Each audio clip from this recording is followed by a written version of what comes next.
Welcome, I'm Wendy Bounds. From a movement to the mountains to a net master, here is where we're taking you off duty today. First up, the song Like a G6. It has gone Mach 10 to the top of the Billboard charts. It didn't happen overnight, though. Our own Lee Hawkins sat down with dance club group Florist movement. Here's what they had to say. This genre of dance music infused with club, is that something that is likely to stay around? Yeah, I definitely feel that it is something that's going to stick around. We feel like when we were growing up very early in music, there was just rock fans, just hip-hop fans, and there would only be very few intermingling, maybe when Jay-Z and Linkin Park did something together, you know, and that was it. So, but nowadays, we feel like both those genres are now almost as one. It's just one big playlist. And so that's why we kind of think like, yes, there is a longevity. If anything, there's more fusion.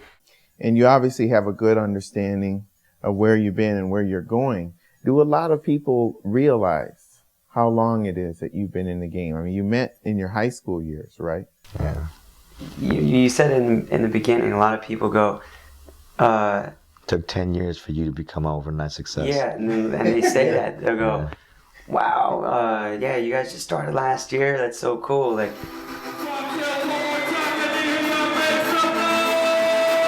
let's talk about the fact that you're the first Asian American group to be #1 on the Billboard charts. Is that something that you took note of? Yeah, we have this talk all the time. Like, when people say that wow, you guys were the first Asian American, we just go, when the day that happened, that wasn't the first thing we thought.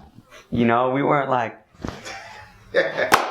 guys, the Jackie Robinson, you know what I mean? Like, yo, of dance music. We were the first Asian American. No, but we embraced it, and we embrace it, and not only that, we're grateful because we're grateful that the community accepts that.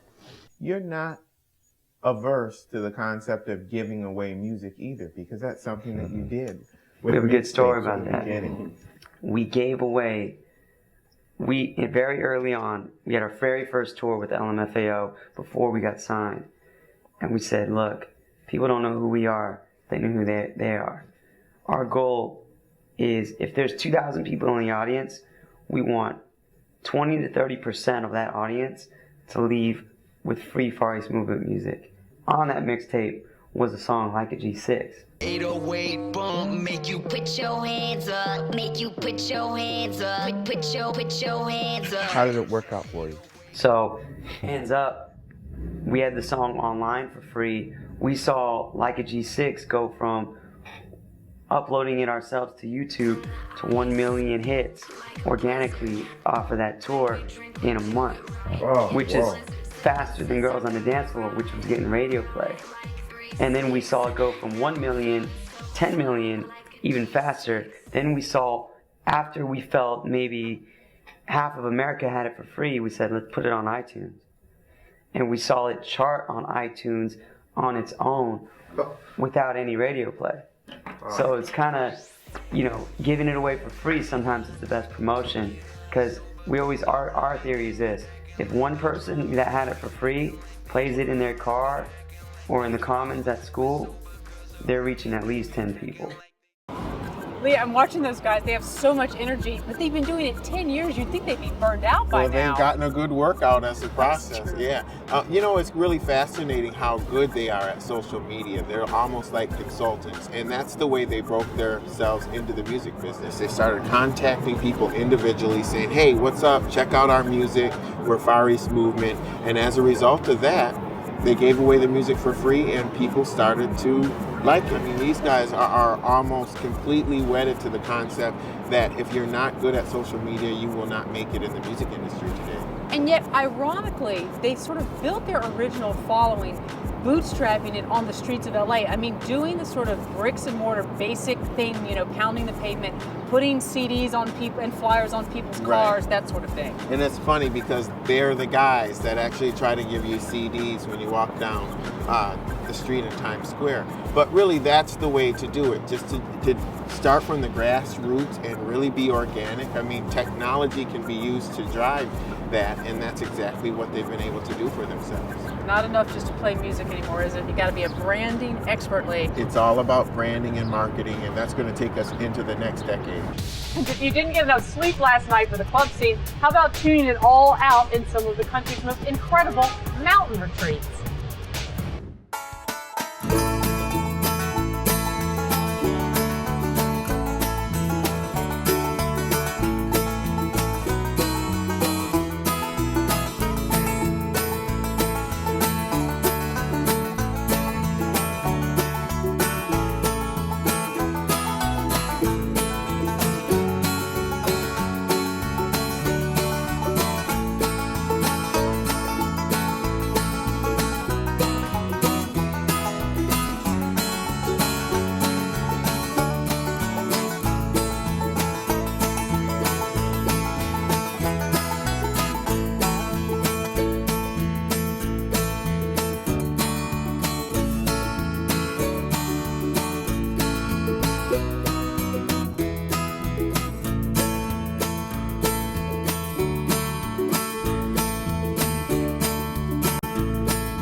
And if museums are more your speed, we spent some time creating with the Met's master florist. You aren't going to believe what this guy does with roses. My name is Remco van Vliet. I'm a third-generation Dutch floral designer. My father was a florist, my grandfather was a florist, now my brother is a florist.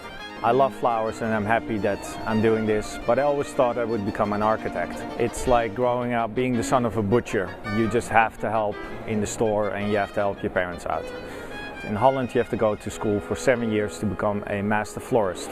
Here in America you become a surgeon in 7 years' time, but in Holland it's a real serious profession. It's when I work here in the Metropolitan Museum of Art. I work with a lot of curatorial departments. You really get to use a lot of pieces from the collection to get inspired by a lot of different colors. So it's very exciting to do decor around the collection. I do have a favorite flower. It's called Sandersonia. It's a small flower, a small bulb flower from New Zealand. It also comes from Holland and Israel. It's a tiny, very soft, delicate green flower with tiny little bells. Certain flowers don't like any flower food in the water, like bulb flowers. Tulips, for instance, daffodils, hyacinths, they don't like any flower food in the water. In general, what I like to do is add a drop of bleach to the water, like Clorox bleach, and that kills the bacteria. Roses, for instance, they also like glucose. Glucose is sugar. So even if you put in half a can of Sprite with a bunch of roses and a couple of drops of chlorine, chlorine kills the bacteria. And the Sprite is citric acid and glucose. They actually make the rose think that they're still on the root system.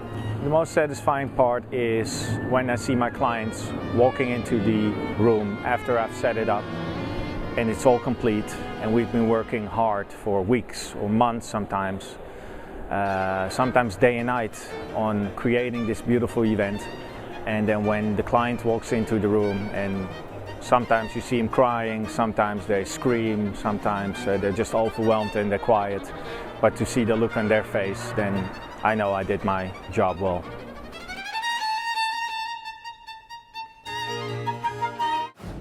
Well, that's it for today's Off Duty. I hope you'll click to subscribe to the channel. Join me on Twitter. I'm Wendy Bounds, and I'll see you back here tomorrow.